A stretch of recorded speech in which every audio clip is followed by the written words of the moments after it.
سید الانبیاء والمرسلین وعلى آلہ واصحابہ وازواجہ وذریاتہ واہل بیتہ اجمعین اما بعد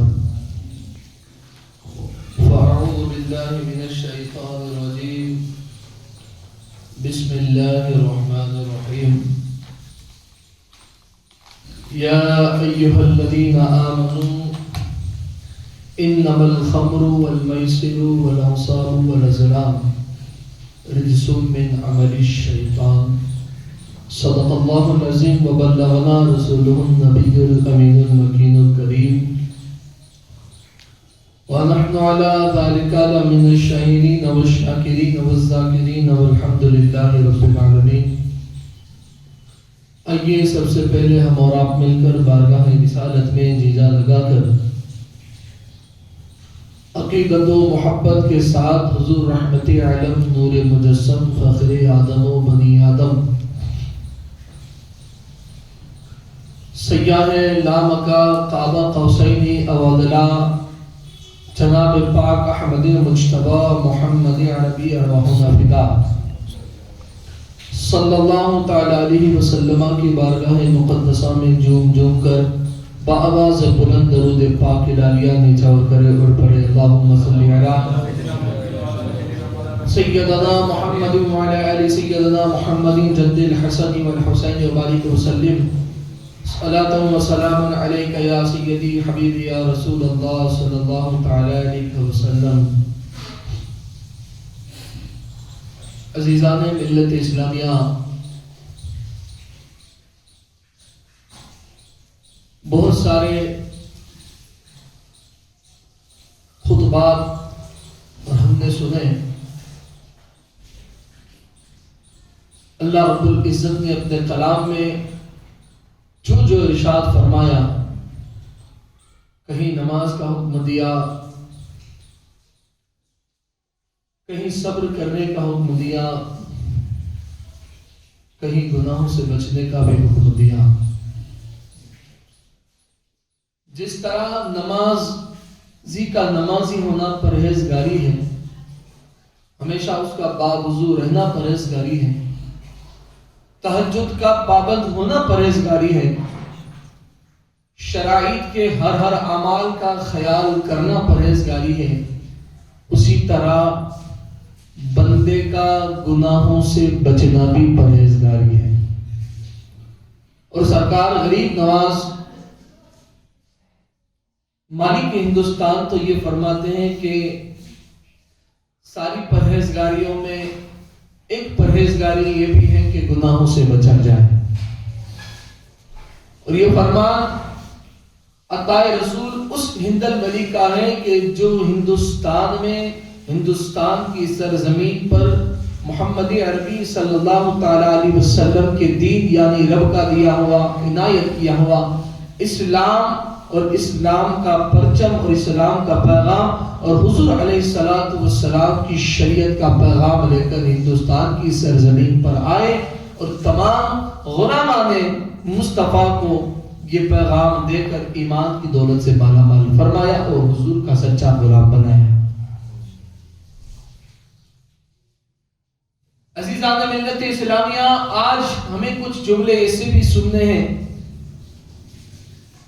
کہ جو شاید میری ملت کے نوجوانوں کو سننا ناگوار اور ناخوشگوار گزرے، لیکن حالات پر نگاہ ڈالتے ہوئے وقت کا اور وقت کے ساتھ ہماری قوم مسلمان کا جائزہ لیتے ہوئے اس چیز کا اب بیان کرنا لازم ہوتا ہے کہ بندے اب جس حال میں، جس تیزی کے ساتھ، جس دوڑ کے ساتھ واپس جس گناہ کی طرف جا رہے ہیں، اس گناہ سے ان بندوں کو روکا جائے۔ اور آج ہر ایسے کو، ہر اس شخص سے تکلیف ہے جو سچا کہتا ہے اور سچی راہ دکھاتا ہے، اور ہم اس دور میں جی رہے ہیں کہ اب مشکل نہیں کافر کا مسلمان ہونا، اب مشکل نہیں کافر کا مسلمان ہونا جتنا مشکل ہے اب مسلمان کا مسلمان رہنا، جتنا مشکل ہے اب مسلمان کا مسلمان ہونا۔ اور واقعی اسی دور سے ہم بڑی تیزی کے ساتھ گزر رہے ہیں، اور مسلمانوں نے اپنا مسلمانی کردار، اپنا ایمانی کردار ایک حد تک چھوڑنا شروع کر دیا ہے، اور کئی تو ایک حد تک چھوڑ چکے ہیں۔ کیوں؟ اور وہ کون سا گناہ ہے جو آج تیزی سے ہماری قوم یعنی قوم مسلم اسے تیزی سے اختیار کر رہی ہے، اپنا شوق سمجھ رہی ہے، محبت سمجھ رہی ہے، اپنے آپ کو اس گناہ میں مبتلا کر کر اپنے آپ کو نہ جانے وقت کا بھائی، اور کیسے ان کے لیے میں الفاظ کہوں، کیونکہ ان کی شان میں میرے پاس جملے بھی نہیں ہیں کہ ان کی شان میں اس تحال میں بیان کر سکوں کہ اپنے آپ کو کیا سمجھنے لگے ہیں۔ اور وہ نحوست، وہ گناہ ہے نشہ، کہ جس میں آج مسلمان مبتلا ہو رہا ہے۔ شراب کا نشہ، ہیروئن کا نشہ، بھنگ کا نشہ، اور نہ جانے کون سے نشے آتے ہیں۔ کوئی گولی پی کر نشہ کرتا ہے، کوئی ناک سے پاؤڈر کو سونگھ کر نشہ کرتا ہے، کوئی لیکوڈ کو پی کر نشہ کرتا ہے، کوئی انجیکشن لگا کر نشہ کرتا ہے۔ اور اگر روکا بھی جائے، ہم وہ نہیں کرتے جو رسول اللہ نے منع کیا۔ شراب نہیں پیتا ہوں، میں نے کہا نادان۔ اللہ تبارک و تعالیٰ نے اپنے کلام میں، اپنے حبیب نے اس دور میں نگاہ ڈالی تھی کہ اس دور میں شراب عام تھا، تو شراب پر صرف پڑی نہیں فرمائی، وہ کریم رسول تھے کہ جنہوں نے اپنے ظاہری دور کو دیکھنے کے ساتھ ساتھ قیامت تک ہونے والے تمام تر نشے اور تمام تر وہ برائیاں جس سے انسان ڈر جاتا ہے یا اپنا ہوش اور حواس کھو بیٹھتا ہے، ایسے تمام نشوں کو اللہ کے رسول صلی اللہ علیہ وسلم نے اور خود رب قدیر نے حرام فرمایا۔ پھر وہ شاید کسی کو برا لگ جائے، وہ چلم کا نشہ ہو، وہ قبرستان میں بیٹھ کر پیا جائے، کسی درگاہ کے پیچھے چھپ کر پیا جائے، سمجھا، یا مسجد کے پیچھے بیٹھ کر چھپ کر پیا جائے، یا کسی ہوٹلوں میں بیٹھ کر چھپ کر پیا جائے، چاہے تنہا پیا جائے، چاہے 4-5 لوگوں کو جمع کر کے پیا جائے۔ سن لو ایسا نشہ کرنے والوں، وہ تمہارا تمام نشہ تم چاہے جس بھی ارادے سے کرتے ہو، جس چیز کو عذر بھی اگر بنا کر پیتے ہو، تو سن لو وہ تمہارے اور اسلام میں سب کے لیے حرام اور حرام ہے۔ وہ تمہارا باپ یا قبر میں سوئے ہوئے تمہاری نسلوں والے آ کر بھی، یا کوئی بھی آ کر اس بات پر کیسا بھی فتویٰ بھی لا کر دے دے، تو سن لو جسے اللہ اور اس کے رسول نے حرام کہا اور حرام قرار دیا، وہ قیامت تک کے لیے حرام اور حرام ہے۔ اور آج مسلمان اسی شراب کے نشے میں، چھوٹے بچے 15 سال 16 سال 12 سال 17 سال کی عمر کے بچے آج ان نشوں میں مبتلا ہو رہے ہیں۔ تم یہ مت سمجھنا مسلمانوں کہ ہمیں کسی چیز کا پتہ نہیں، ہاں تم رات میں جگ کر یہ نشہ کرتے ہو، ہم بستر پر سو کر بھی تمہارا پتہ کرتے ہیں۔ تم یہ مت سمجھنا کہ لوگ سو جائے بعد میں ہم نشہ کریں گے پتہ نہ چلے گا۔ تمہارا ہر وہ نشہ جو تم تباہ کر رہے ہو خود کو بھی اور دوسرے نوجوانوں کو، مسلمانوں کو اپنی دکانوں پر بلا کر یا اپنے گھروں میں بٹھا کر یا آفیسوں میں بٹھا کر پیتے ہو یا ان سے بیچواتے ہو یا پلاتے ہو، تو سن لو اللہ کے رسول صلی اللہ علیہ وسلم نے ایسے ہی کمینوں کے لیے، ایسے ہی بدبختوں کے لیے کہ جو شراب پیتے ہیں، جو شراب بیچتے ہیں، جو نشہ کرتے ہیں، جو نشہ کرواتے ہیں یا نشہ بکواتے ہیں،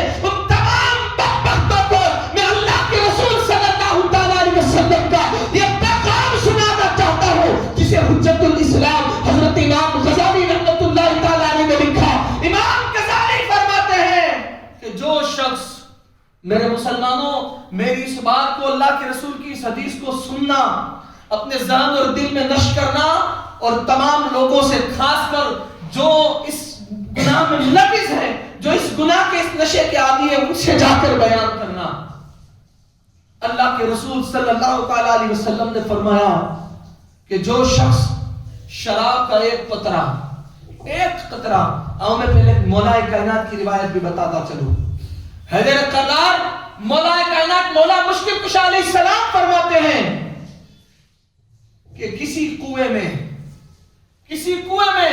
شراب کا ایک قطرہ برسوں پہلے گرا ہو. کیا فرماتے ہیں مولا؟ کسی کنویں میں برسوں پہلے شراب کا ایک قطرہ گرا ہو, وہ کنواں برسوں کے بعد سوکھ جائے, کئی سالوں تک سوکھا پڑا رہے, پھر اس میں کچھ ہریالی آنے لگے, یعنی کچھ اس میں پودے یعنی کہ گھاس وغیرہ اگ جائے, پھر بھی اس کنویں سے میں اپنی بکریوں کو بھی اس گھاس کو کھانے نہیں دوں گا, میری بکریوں کو بھی میں وہ گھاس نہ کھانے دوں. اور ایسے کمینے کچھ جو چلن کے اور شراب کے عادی ہیں, وہ نعرے لگاتے ہیں اللہ کے رسول کے نام کے, مولا علی کے نام کے, غریب نواز کے نام کے. میں ان بدبختوں سے کہتا ہوں تم ہی وہ لوگ ہو جو اتنی زور سے نعرے لگا کر سب سے پہلے رسول اللہ اور ان کے خاندان والوں کے سب سے بڑے گدار ہو. تم ہی وہ لوگ ہو جو اس خاندان کے سب سے بڑے دشمن ہو. کیوں؟ شراب کا عادی یزید تھا, حسین نہیں. شراب کے عادی یزیدی ہے, حسین ہی نہیں. حسینیوں کا تو دور دور تک کیا زندگی میں کہیں تک اس کا کوئی اس سے واسطہ نہیں ہوتا ہے, کیونکہ وہ رنج و غم کھا کر بھی خدا کو یاد کرتے. یہ حسینیوں کا شعبہ ہے کہ جو رنج و غم میں بھی مسکراتے ہیں. یہ حسینیوں کا کردار ہے کہ جو غموں میں بھی, تکلیفوں میں بھی, مشکلوں میں بھی, ٹینشنوں میں بھی اللہ اور اس کے رسول پر ایمان رکھتے ہیں. وہ بزدل ہوتے ہیں, وہ یزیدی کردار والے ہوتے ہیں جو مشکلوں میں, تکلیفوں میں یا کسی غموں میں بھی شراب کا نشہ کرتے ہیں. ایمان والا مومن کی یہ شان نہیں. میں کہہ رہا تھا کہ یہ پیغام تم ان تک پہنچانا. رسول اللہ صلی اللہ تعالی علیہ وسلم نے فرمایا, حضور نے, کیونکہ ابھی کئی سارے واقعات ایسے ہماری نگاہوں کے سامنے ہوئے کہ شراب پینے کے بعد مر گیا. سن لو, انسان اگر کبھی بھی نہ پیتا ہو, ایک بار پیا, صرف ایک بار, اور اسی حالت میں اسے موت آ گئی تو یہ نہ سمجھنا کہ وہ بخشا جائے گا. ایک بار میں بھی اگر اسے توبہ کا موقع نہ ملا تو وہ کبھی نہ بخشا جائے گا. حجت الاسلام امام غزالی نے لکھا, رسول اللہ صلی اللہ علیہ وسلم فرماتے ہیں کہ جو شخص شراب پیتا ہوا یا شراب کے نشے میں مر گیا, یا شراب پیتا تھا اور اسے توبہ نہ کی, اس نے توبہ نہ کی اور بنا بغیر توبہ کیے مر گیا, رسول اللہ صلی اللہ تعالی علیہ وسلم فرماتے ہیں وہ قیامت کے دن خنزیر یعنی کہ سور کی شکل میں اٹھایا جائے گا. اور اتنے پر بس نہیں کیا بلکہ اللہ کے رسول صلی اللہ تعالی علیہ وسلم نے, کیونکہ آج ہم انٹرنیٹ کے دور میں جی رہے ہیں, انسان بہت ہوشیار ہو چکا ہے, کسی بات کو دلیل کے بغیر نہیں مانتا ہے. رسول اللہ صلی اللہ تعالی علیہ وسلم نے اس وقت یہ اعلان اور یہ چیلنج مسلمانوں کو, امت کو دیا, کائنات کے لوگوں کو دیا کہ اگر تمہیں یقین نہ ہو تو دیکھ لینا. رسول اللہ صلی اللہ تعالی علیہ وسلم فرماتے ہیں جب شرابی کہ جس نے توبہ نہیں کی, مرنے سے پہلے اسے توبہ کا موقع نہ ملا اور وہ مر گیا, مرنے کے بعد ہم قبر میں اتارتے ہیں نا, بولو نا, اتارتے ہو نا, اور قبر میں اتارنے کے بعد کہتے ہیں نا قبر نو موٹو دیکھاڑو, اور پھر اس کے منہ کو کیا کرتے ہیں, بولو نا, قبلہ کی طرف, کعبہ کی طرف گھما دیتے ہیں نا.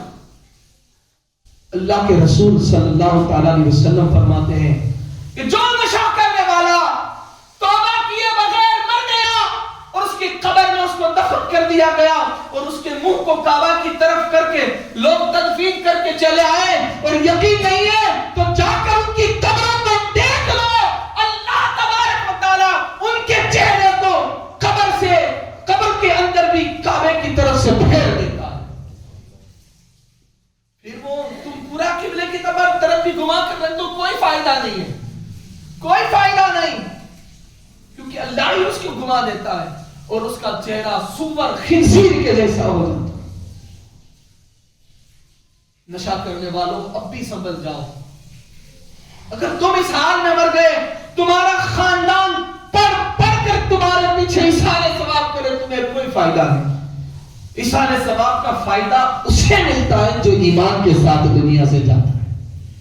اور جو بے ایمان ہو کر مرا, جو ایمان کی موت ہی نہیں مرا, اسے کسی چیز کا زیارت کا چہلوں کا کوئی بھی فائدہ کیسے پہنچے گا؟ نہیں پہنچتا. یہ سب چیزیں کے لیے, جنت کے لیے ایمان کا ہونا شرط ہے. رب کے فضل کے لیے ایمان والا ہونا شرط ہے. اللہ کے رسول صلی اللہ علیہ وسلم نے یہ بھی فرمایا کہ جب شرابی ہے نا, نشہ کرنے والے جب قیامت میں اٹھیں گے تو الاتش الاتش الاتش, پیاس کی شدت سے رو رہے ہیں, پیاس پیاس. اور پھر ان کو پینے کے لیے جو دیا جائے گا, وہ حشر کے میدان میں جو لوگ اپنے گناہوں کے سبب پیپ, رسی جانتے ہو نا, پیپ میں مبتلا ہوں گے, اپنے گردا خون میں مبتلا ہوں گے, وہ انہیں پینے کے لیے دیا جائے گا.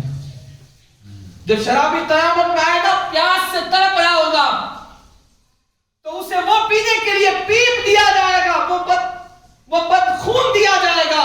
اور جب اسے وہ دیا جائے گا اور جب وہ پینے کے لیے قریب کرے گا تو اس کے گال سے, یعنی اس کے جسم سے یہ جو گوشت ہے نا, وہ کٹ کٹ کر اس میں گرے گا, اس کے لوتھڑے, اور وہ اسے پینے کے لیے کہا جائے. اور اس کی شدت اتنی ہوگی, شرابی اپنے آپ کو مست کر کر یہاں دنیا میں پیاس بجھانے والے کی وہاں اتنی شدت ہوگی کہ اس کی پیاس کسی بھی چیز سے ہرگز نہ بجھے گی. آج مسلمان, ہمارا کردار کیا رہ گیا؟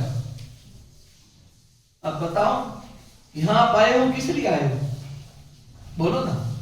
مسجد میں انسان کس لیے جاتا ہے؟ بولو.